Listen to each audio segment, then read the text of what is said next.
बिस्मिल्लाहिर्रहमानिर्रहीम। Hello friends, कैसे हैं आप सब। आज हम बनाने जा रहे हैं मटन कढ़ाई। ये बहुत अच्छी बनेगी इंशाल्लाह।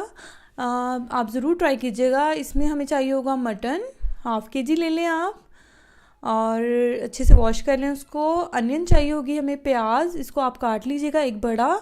और टमाटर आपको चाहिए होगा 2 मीडियम साइज़ के ले लें आप। और इसके लिए हमें चाहिए होगा सुरख मिर्च पाउडर, नमक, और हल्दी चाहिए होगी एक टीस्पून ले लें आप। Crush chilli half teaspoon ले लें। और ये जो साबुत काली मिर्च है, इसको भी आप हाफ़ टी स्पून ले लें। और ये हमारा तंदूरी मसाला है, इसको भी हाफ़ टी स्पून। ये मेरा होममेड जिंजर गार्लिक पेस्ट है, ये आप ले लें 1 चम्मच भरकर बड़ा। और टमाटो पेस्ट ले लें आप, ये भी 1 चम्मच भरकर। जिंजर हाफ़ इंच, और हरी मिर्च जो है ये भी आप 2 ले लें और इसको काट लें, ज़्यादा स्पाइसी नहीं है। ऑयल हमें चाहिए होगा तकरीबन हाफ़ कप, और पानी चाहिए होगा हमें एज़ रिक्वायर्ड। सबसे पहले हमने अपना मटन डाल लिया इस तरह से, इसको हम प्रेशर कुकर में बना रहे हैं। फिर हमने अपनी अनियंस डाल ली इसके अंदर। अनियंस डालने के बाद आप इसमें अपना सारी स्पाइसेस डाल लें, टमाटर्स और सारी हमारी स्पाइसेस इसके अंदर चली गई। अब हमने इसके अंदर तकरीबन जिंजर गार्लिक पेस्ट भी डाल दिया, हमने इसके अंदर। और अब हमने इसके अंदर तकरीबन 1 गिलास पानी डालना है, जिसमें हमारा मटन भी अच्छे से गल जाएगा।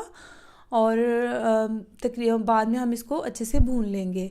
तकरीबन इसको आप 10 to 15 मिनट्स में हमारा ये मटन गल जाएगा। प्रेशर आपने लगाना है, इस तरह से गल जाएगा। फिर आपने इसको हाई फ्लेम में कर लेना है, ताकि जो हमारा पानी है ये ड्राई हो जाए। ये होममेड मेरा गरम मसाला है, ये आप इसमें डालिएगा।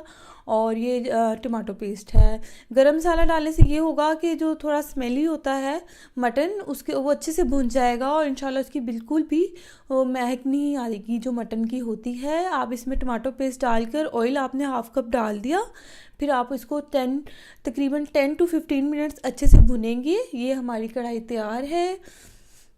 फिर हमने लास्ट में इसमें अपना जिंजर डाल दिया, जो 1 इंच का टुकड़ा हमने बारीक काटा हुआ था, और अपनी ग्रीन चिलीज़ डाल दी। ये ले नाज़रीन, हमारी बहुत ही मज़े की quick and easy mutton kadai ready है। प्लीज़ ज़रूर ट्राई कीजिएगा, दुआओं में याद रखिएगा। And subscribe my channel please. Allah हाफिज़।